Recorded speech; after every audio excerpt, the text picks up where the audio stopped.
తెలంగాణ భవన్లో పార్టీ కేంద్ర కార్యాలయంలో ఐలమ్మ గారి జయంతి వేడుకలను నిర్వహించడం జరిగింది.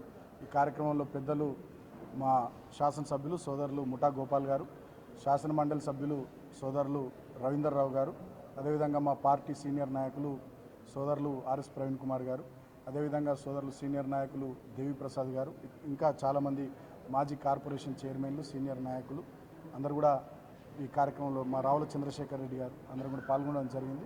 సో ఈ సందర్భంగా మీడియా ద్వారా తెలంగాణ ప్రజానీకానికి కూడా మేము ఇవాళ ఐలమ్మ గారి జయంతి సందర్భంగా ఎవరెవరైతే కార్యక్రమాలు నిర్వహిస్తూ ఉన్నారో ఘనంగా నివాళులు అర్పిస్తూ ఉన్నారో అందరికీ కూడా ఈ సందర్భంగా కృతజ్ఞతలు తెలియజేస్తూ, గతంలో 2001కి ముందు తెలంగాణ ఉద్యమం లేనటువంటి సందర్భంలో ఆనాడు తెలంగాణ వైతాళికులు కానీ తెలంగాణకు సంబంధించి పోరాటం చేసినటువంటి వాళ్ళందరి చరిత్రలు జీవితాలు ఉమ్మడి ఆంధ్రప్రదేశ్ పరిపాలనలో సమైక్య రాష్ట్రంలో మరుగున పడవేసి రానాటి పాలకులు. 2001లో మా పార్టీ పుట్టిన తర్వాతనే నాకు గుర్తు, ఆనాడు నేను డిగ్రీ విద్యార్థిగా ఉన్న మొట్టమొదటిసారి నల్లగొండలో నిర్వహించినటువంటి సభలో కేసీఆర్ గారు ఈ తెలంగాణ వైతాళికులకు సంబంధించి అందరి పేర్ల మీద కమాన్లు ఏర్పాటు చేయడం జరిగింది.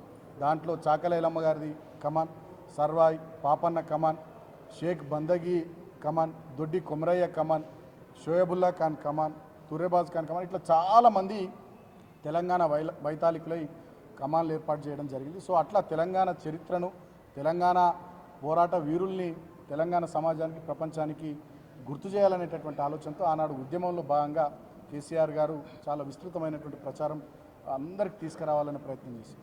సో 14 ఏళ్ల సుదీర్ఘ పోరాటం తర్వాత రాష్ట్రాన్ని సాధించుకున్న తర్వాత మేము అధికారంలోకి వచ్చిన తర్వాత ఐలమ్మ గారి జయంతిని అధికారికంగా నిర్వహించడం, పాఠ్య పుస్తకాల్లో వీరి జీవిత చరిత్రను భాగంగా చేయడం, భవిష్యత్ తరాలకు కూడా వీరి పోరాట స్ఫూర్తి, వీరి జీవితం తెలవాలి, ఒక మంచి ఎక్స్పీరియన్స్గా అనుభవంగా వచ్చే జనరేషన్స్ కూడా ఇవన్నీ తెలుసుకోవాలనేటటువంటి ఆలోచనను ఆనాడు కేసీఆర్ గారు చేశారు.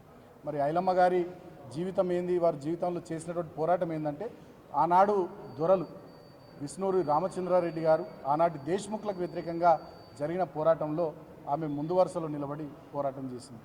సో ఆనాడు తను పండించినటువంటి పంటకు సంబంధించి వాళ్ళు ఎత్తుకపోకుండా నేను పండించినటువంటి పంట మీద నాకే హక్కు ఉంటుందని చెప్పి తన హక్కుల కోసం కొట్లాడి ఇతర సమాజంలోని అందరికి కూడా స్ఫూర్తిగా ఐలమ్మ గారు నిలబడ్డారు.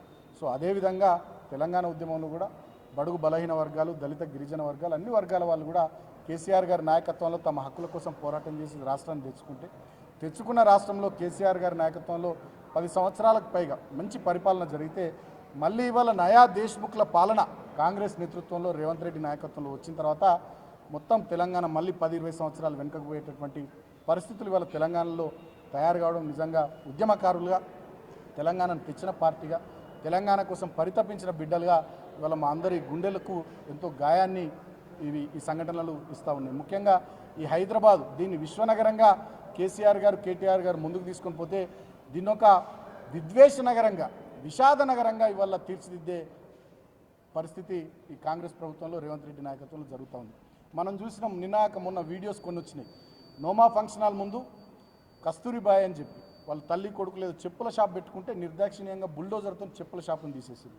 సున్నం చెరువు దగ్గర, నల్ల చెరువు దగ్గర, ఇంకా చాలా చోట్ల ఈ హైదరాబాద్లో 7-8 స్థలాల్లో పేద దళితులు, పేద లంబాడ బిడ్డలు, పేద బీసీ వర్గాల బిడ్డలు మహబూబ్ నగర్ నుండి వచ్చి, ఇతర జిల్లాల నుండి వచ్చి పొట్ట చేత పట్టుకొని ఈ హైదరాబాద్కు బతకడానికి వచ్చి ఏదో పని చేసుకుంటూ వాళ్ళు ఉంటుంటే, చిన్నపిల్లలు మేము లోపలికి పోయి పుస్తకాలు తెచ్చుకుంటామంటే కూడా అవకాశం ఇవ్వకుండా మొత్తంగా కూల్చేసి బడుగు బలహీన వర్గాలు, దళిత గిరిజనులు, ఇంకా చాలామందిని రోడ్ల మీద వాడేసినటువంటి ఒక విద్వేషపూరితమైనటువంటి ప్రభుత్వం చర్యల్ని, మనం ఒక ఫాసిస్ట్ ప్రభుత్వ చర్యల్ని వల్ల చూస్తూ ఉన్నాం. ఆనాడు దేశ్ముఖ్లు ఏం చేసిర్రో ఇవాళ ఈ నయా దేశ్ముఖ్లు కూడా అదే చేస్తున్నారు, పెద్దగా తేడా ఏం లేదు.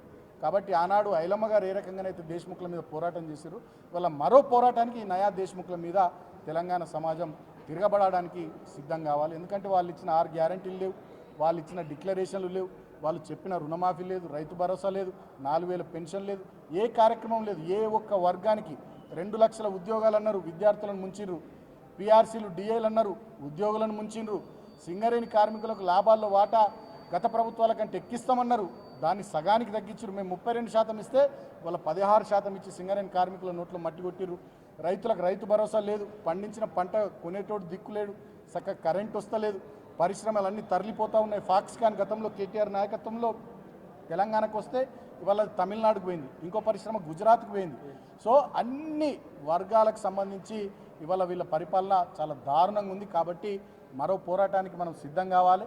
డెఫినెట్గా ఈ నయా దేశ్ముఖ్ల పరిపాలన మీద ఖచ్చితంగా తెలంగాణ సమాజం తిరగబడే విధంగా మనమంతా ముందుకు సాగాలని ఈ సందర్భంగా ఐలమ్మ స్ఫూర్తిని రాబోయే రోజుల్లో మనమంతా కొనసాగించాలని తెలియజేస్తూ మరొకసారి ఐలమ్మ గారికి ఘనమైనటువంటి నివాళులు బీఆర్ఎస్ పార్టీ తరఫున మేము అర్పిస్తూ ఉన్నాం. Thank you.